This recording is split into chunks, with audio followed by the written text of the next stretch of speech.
Kamusta pong muli mga kababayan, mga katambay, si Kamanong po, nagbabalik na naman po muli para po magkomento po sa inyo dito po sa Tambayang Makabayan. Samahan niyo po ang inyong likod, magkomentuhan po tayo. Magandang umaga po muna sa inyo, tanghali, hapon, gabi at madaling araw po sa atin lahat. Sana po nasa maayos po tayong kalagayan mga kababayan. Ito po, komentuhan po natin mga tambay. Ito pong balita, ito po pinag-uusapan na po ito mga kababayan. Ito po sa mainstream media. Ito pong wala nang tsansa at wala nang pag-asa na maging state witness po ang mga Diskaya mga tambay. Nakapagtataka, no? Paano ka makakahuli ng malaking isda? Kung yung mismo magtuturo ay ayaw mong bigyan ng proteksyon, mga kabayan, para maging state witness. Hindi po ba? Ayon po ito sa balita at sa ombudsman mga tambay. At ganoon na rin po siyempre sa DOJ. Hindi ba? Hindi lang bibigyan ng state witness po yan. Pakinggan po natin ang balita mga kabayan. At komentuhan po natin. Nakakalungkot mga kabayan. Paano ka makakahuli ng mga magnanakaw? Tinuldukan na ng ombudsman ang pag-asa ng mag-asawang Diskaya na maging state witness kaugnay ng anomalya sa mga flood control project. Punto ng ombudsman, paano sila magiging state witness kung sila umano ang mga nasa sentro ng katiwaliang iniimbestigahan at ayaw pang makipagtulungan? Nakatutok si Salima Refran. Sir, what about the Diskayas? The Diskayas, due to their uncooperative behavior now, there's absolutely no chance that they can even become state witnesses anymore. Isinara na ng Office of the Ombudsman ang pagkakataong maging state witnesses sa mag-asawang Curly at Sara Diskaya sa mga kaso kaugnay ng mga maanomalyang flood control projects.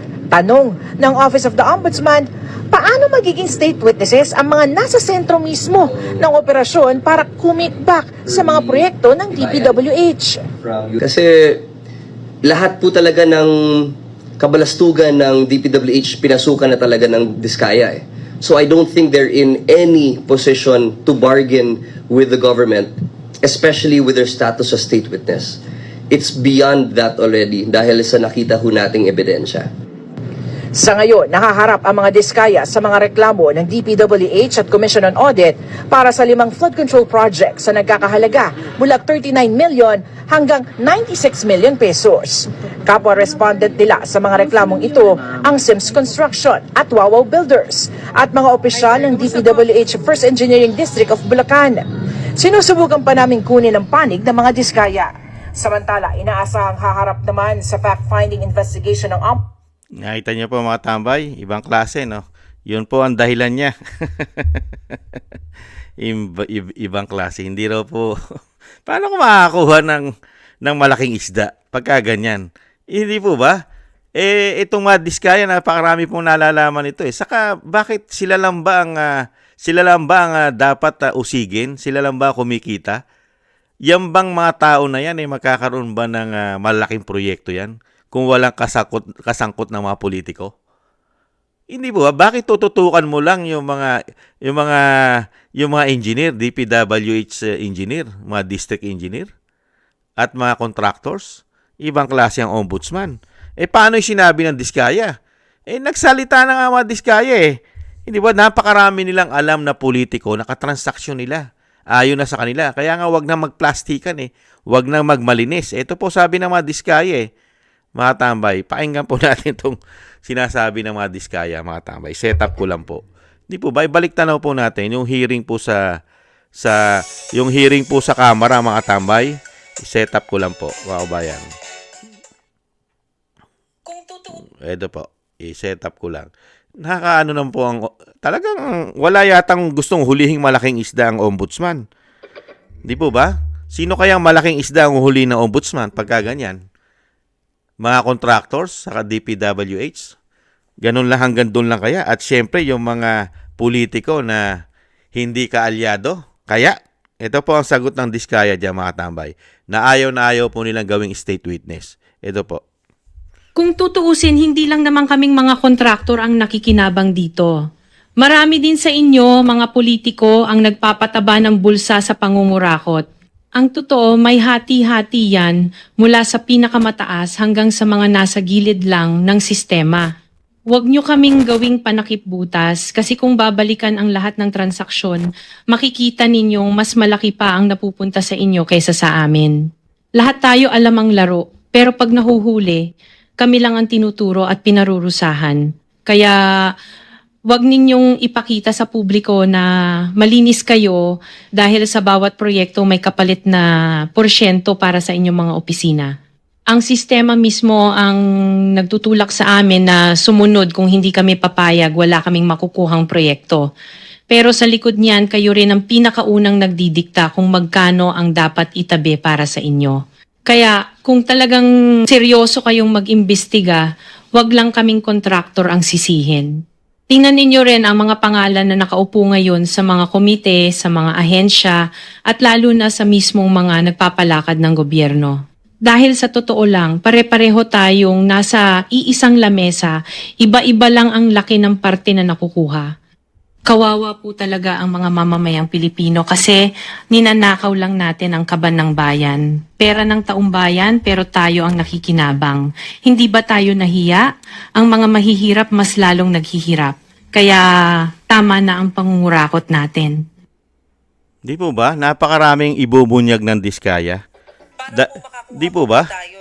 Nakakalungkot lang po. Bakit ganito ang ombudsman? Kala ko ba itong ombudsman talagang para ito hulihin ang mga magnanakaw at parusahan ang mga magnanakaw sa gobyerno.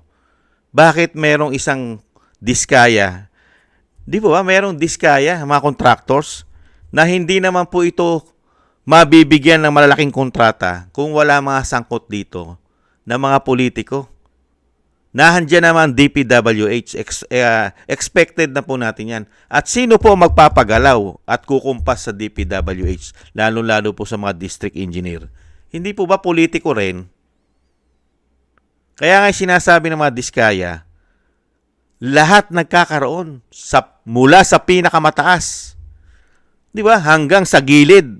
Ibig sabihin mga gilid-gilid, nahandyan yung mga mayor, kapitan, di ba? Nandiyan si gobernador. Di ba? Pero yung mga nasa taas, mag-uumpisa kay congressman, senador. At syempre sa presidente. Dahil siya po ang pumipirma ng budget. Di po ba? Paano ka makakahuli? Ayaw mong bigyan ng pagkakataon. Di po ba? At sasabihin po ng ombudsman na sila yung pangunahing suspect. Pangunahing suspect? Sila? Hindi po ba dapat ang hulihin natin pangunahing suspect yung gumagawa ng budget? Umano? At yung mga politiko na naghahaman at sugapa sa proyekto sa kanilang mga distrito?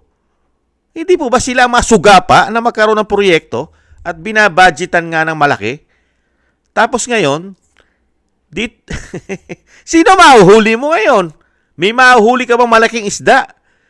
Samantalang itong mga contractors at yung mga DPWH district engineer, sila ang may alam. Napakalaki ng alam nila kung sino-sino mga politiko ang namumorsyento ng napakalaki sa kanila sa mga proyekto ng gobyerno. Katulad po ng diskaya, sinarado na ng pinto ng ombudsman para maging state witness. Unbelievable. Bakit? Dahil contractors din sila sa Ilocos Norte at contractors din sila sa Leyte. Kaya, yan din yung pinasabog ni Manong Chavit Di ba? At yan din yung pinasasabog ni Senator Marcoleta. Para makahuli ka ng malaking isda, kunin mo mga state witness, yung pain. Gagamit ka ng pain. Sino po ba ang mga pain para makahuli ka ng malaki isda? Di po ba yan ang mga pain? Yung mga district engineer, saka yung mga contractors, na sila ang nagbibigay direkta, komisyon, sa mga politikong gahaman, na sobra-sobrang kumuha ng komisyon?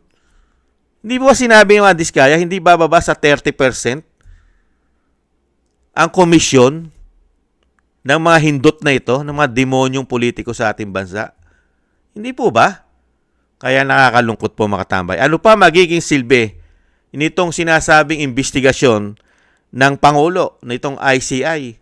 Kung yung magtuturo doon sa pinaka-plapla o pinaka-ulo yung pinakamalaking isda at pinakamalaking buhaya sa ating bansa, ay hindi mo bibigyan ng pagkakataon para maging witness. Diba? Napakarami niyan eh. Kung talagang gusto mo makahuli at maubos ang magnanakaw at maparusahan at makulong lahat ng magnanakaw na politiko sa ating bansa, kunin mo state witness lahat ng mga contractors at lahat ng DPWH engineer, mga district engineer, kunin mo lahat na state witness yan. At maibabalik naman din nila ang mga sinabing mga ninakaw nila o sinasabing sobra-sobra kinita nila ng mga contractors. Saka mo habulin. Hindi ba? Habulin mo. Maibabalik naman nila. Hindi po ba? Dahil may mga asset yan, pwede mong bawiin. Ang mga ari-arian at mga pera sa bangko nitong mga state witness na gagawin mo. Halimbawa, mga diskaya. Hindi ba? Pwede mo naman bawiin. Kaya nga lang, para masugpo mo, yung komento ko po mga tambay, para masugpo mo korupsyon, talagang seryoso ka sa korupsyon at seryoso ka na mapanagot ang tunay na mga magnanakaw at kumukulimbat sa napakatagal ng panahon, lalong-lalo po itong pagpasok ng 19th Congress, naging garapala na ang ginawa nilang pagnanakaw dahil ginawa na nilang ghost project ang napakaraming proyekto ng gobyerno. Hindi po ba? Napakarami mong politikong makukulimbat at masisilo. Sa Diskaya pa lang, Luzon, Visaya, Mindanao, napakaraming politiko na nakadikit sa kanya, na nangungumisyon ayon sa kanya. Magmula sa taas hanggang sa gilid-gilid. Biruin mo yon, napakarami. Di po ba? Napakarami niyang pinangalanan mga congressman. Hindi po ba? Kaya nga lang, hindi nila magugustuhan maging state witness si Diskaya. Bakit, mga kabayan? Marami kasing alam. At karamihan ng alam at majority ng alam na politiko na sangkot sa manumalyang flood control ay kaalyado pa yata nilang lahat. At alam din po natin na si Boying ay politiko rin. At politiko rin po ang mga kamag-anak kapatid ni Boying sa Cavite. Hindi kaya masabit din sa maanumalyang proyekto, mga flood control, ang Cavite, dahil mga kapatid at kamag-anak niya ang nakaupo sa Cavite, Mr. Ombudsman Boying, nagtatanong lang po si Kamanong, baka mapangalanan din kaya ng mga Diskaya umano? Nagtatanong lang po. Kaya hindi nyo na binigyan ng pagkakataon at iipitin nyo na lang ang mga Diskaya na sila lang ang talagang malaki ang kasalanan at maraming ninakaw sa Pilipino, sa taxpayer. Sila lang. Sila'y private contractor, sila'y private. Di ba? Kaya ba nila magnakaw ng bilyon-bilyon? Kaya ba nila magnakaw ng trilyon-trilyon ng DPWH at ng mga contractors kung walang mga politiko? Kaya nila? Sa kanila lang ilalagay, parang wala palang iniwan to kay Napoles. Lahat ng mga politiko, safe lahat. Walang problema mga politiko. Kaya nga sinasabi ng mga Diskaya, pagka maiipit, kami lang ang inyong ituturo, kami lang. Ginagawa nyo silang pain.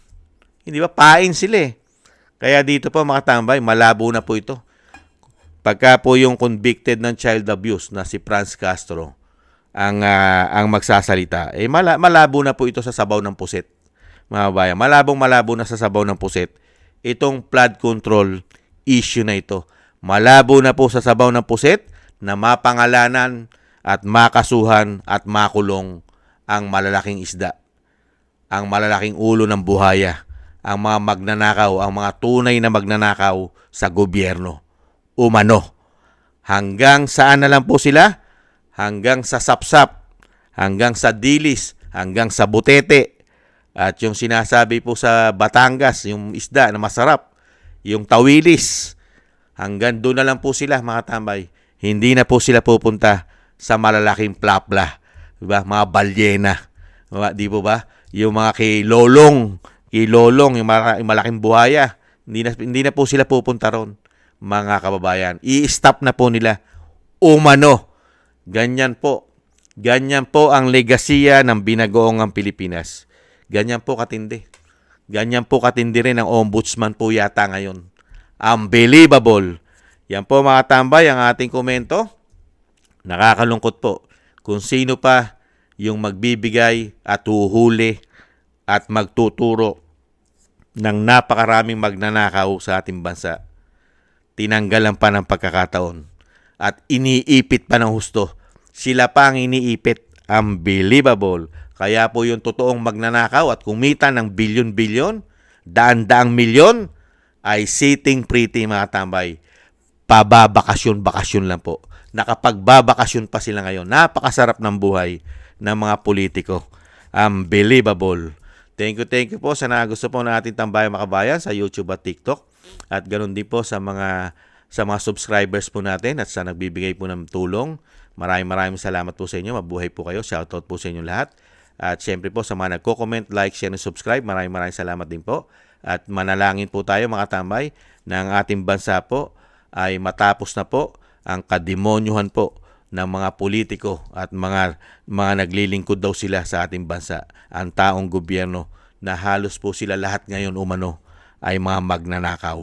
Majority po. Sana po mawakasan na po ang kanilang kasamaan sa ating bansa at mapalitan na po sana ang leader ng ating bansa nang umayos-ayos naman ang ating bansa. At siyempre po, isama rin po natin sa ating panalangin na maingat na po ang ating ang pamilya Duterte, ang ating Vice President. Ganun din po ang dating Pangulo na sila po'y mailayo sa kapahamakan at maprotektahan po mga kababayan. At madugtungan pa po ang buhay at kalakasan ng dating Pangulo. At makalabas na po siya sa lalong mabilis. Thank you po sa mga dasal mga kababayan. At magdasal din po tayo para sa ating pag-iingat at sa ating pong buong sambayanan. Maraming salamat po mga tambay. Tiis-tiis lang po. At hindi naman po sila forever dyan sa mga posisyon nila mga kababayan. Ang lahat po ay may katapusan. Ingat-ingat po. Paalam. Bye-bye.